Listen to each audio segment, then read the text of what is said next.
আচ্ছা, সুপ্রিয় শিক্ষার্থী ভাই ও বোনেরা, আবার দেখেন বীজগণিত সমস্যাগুলো কিভাবে আসে আর আমরা কিভাবে সলিউশন করতে পারি। আর সকলের জন্য যেটা বলবো সেটা হলো আগে রিটেন ম্যাথগুলো ভালো করে শিখতে হবে, তাহলে দেখেন আমরা এগুলো শর্টলি করতে পারি।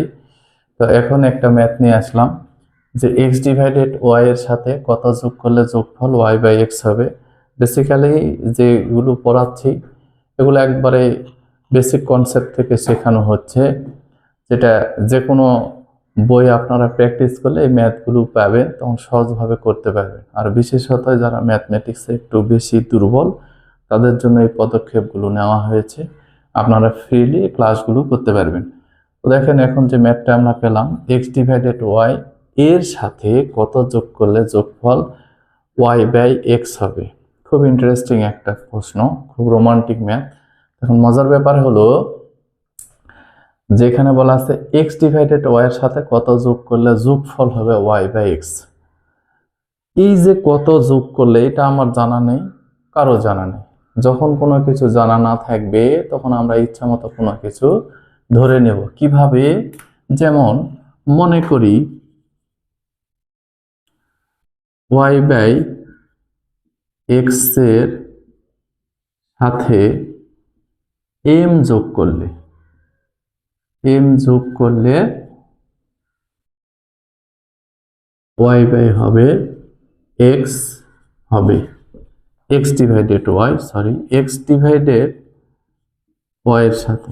তাহলে মনে করি এক্স ডিভাইডেড ওয়াই এর সাথে এম যোগ করলে এইটার ফলাফল হবে 1 ডিভাইডেড বাই এক্স।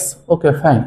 এখন এটাকে আমরা সাজিয়ে নিই। তাহলে X divided by Y plus M সমান সমান ওয়াই বাই হলো এক্স। এটা হলো, দেখেন এই কথাগুলো দুইভাবে ইন্ট্রোডিউস করানো যেতে পারে। প্রথমত এটা লেখা আছে সাহিত্যিকভাবে কত যোগ করলে, আর ম্যাথমেটিক্যালি যেটা বোঝায় যে এই যে এটা হলো এতগুলো বাংলার, এটা হলো ম্যাথের ল্যাঙ্গুয়েজ, যে X by Y plus M সমান সমান হবে ওয়াই ডিভাইডেড বাই এক্স।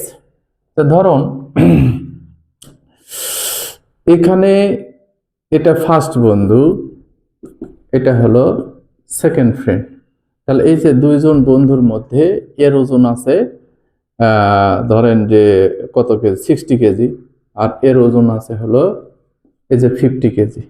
তাহলে দেখেন এই দুই বেটাকে যদি আমরা সমান করতে চাই তাহলে 60 সমান সমান এখানে কত কেজি কম আছে, 10 কেজি। যদি আমরা এটা এই ওয়েটটা করি তাহলে এদের একই পাল্লায় ওজন করলে এরা উভয়ে সমান সমান হয়ে যাবে। ঠিক এটা এরকম, কিন্তু এটা যেহেতু পরিমাণ দেওয়া নেই, এক্স বাই ওয়াই এর সাথে কত যোগ করলে ওয়াই বাই এক্স হবে। তো আমি ধরে নিলাম এম, বা আপনি যে কোনো কিছু ধরে নিতে পারেন।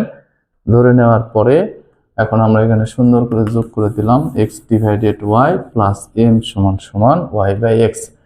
তো স্বভাবতই আমরা এখন মান বের করব, যে এই মানটা যদি আমরা বের করতে পারি তাহলে আমরা সফল হয়ে যাব। ওকে, তো এখন আমরা কিভাবে ম্যাথটা করব দেখেন, যে এম যোগ করলে মানে এই যে যোগ করলাম এম, এই এমটা হবে কতটুকু সেটা বের করতে হবে। তাহলে এম এই পাশে রেখে দিলাম, তাহলে ওয়াই ডিভাইডেড বাই এক্স, এই টোটালি এটা ওই পাশে যদি আমরা নিয়ে যাই তাহলে মাইনাস হয়ে গেল এক্স ডিভাইডেড বাই ওয়াই। এবার আমরা কি করব, এম সমান সমান এই যে এক্স আর ওয়াই লসাগু করলাম।